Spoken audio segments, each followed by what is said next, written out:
So after you've perfected your shot pouring technique using the tail, then you want to get sharper by practicing the exercises that we give you in the courses. So one exercise is line 10 cups in a row, or you could just line up 5 in a row.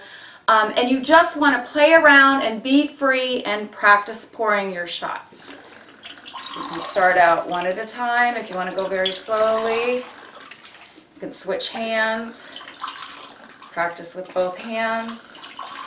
And then after you feel more comfortable, start jumping from cup to cup.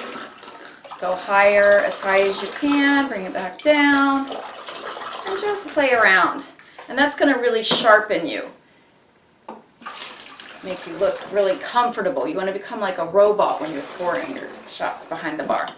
Then the next exercise we're going to do is you're going to get 2 bottles, and I recommend plastic bottles. That's why we use plastic bottles here, because it just makes you a little freer. They're not quite as heavy as glass yet. You're not ready for that.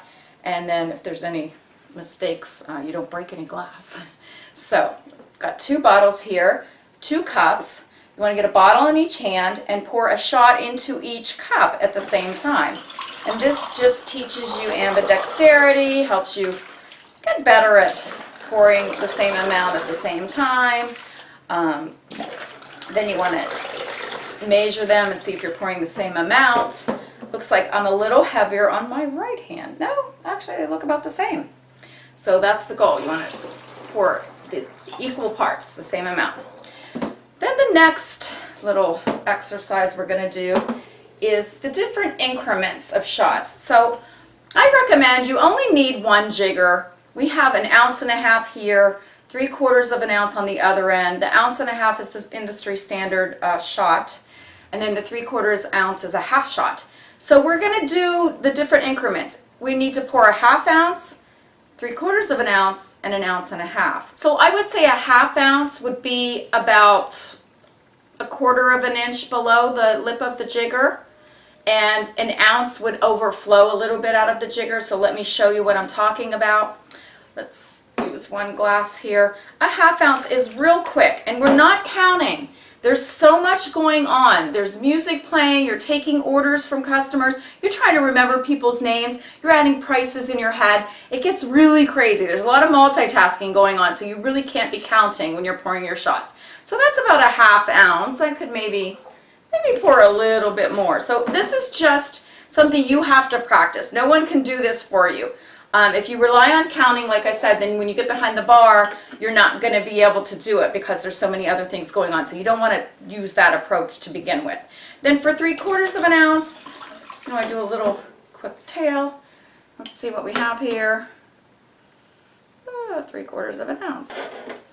So for 1 ounce, we want it to overflow a little bit out of the 3/4 ounce jigger. So I don't do quite a full tail.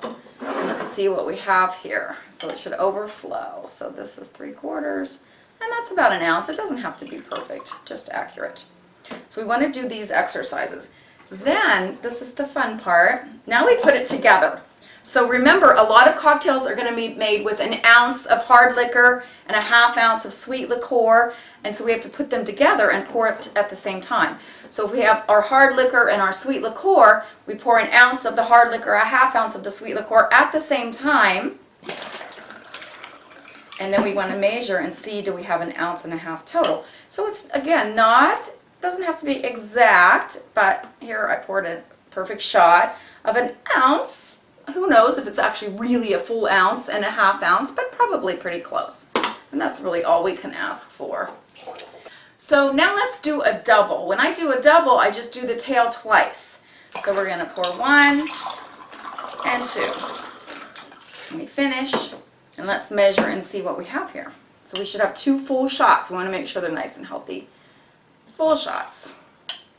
1 and 2. So we got a double.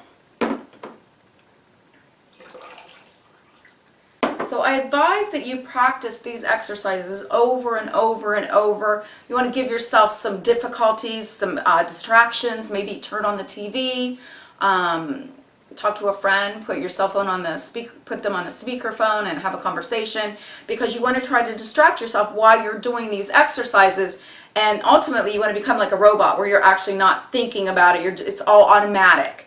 It's like playing a sport, because so many other things, you know, you've got your strategy going on in your head. So as a bartender, our strategy is counting up the prices so we can tell the customer, remembering people's names, what's the next drink we're going to make. So we're doing a lot of multitasking.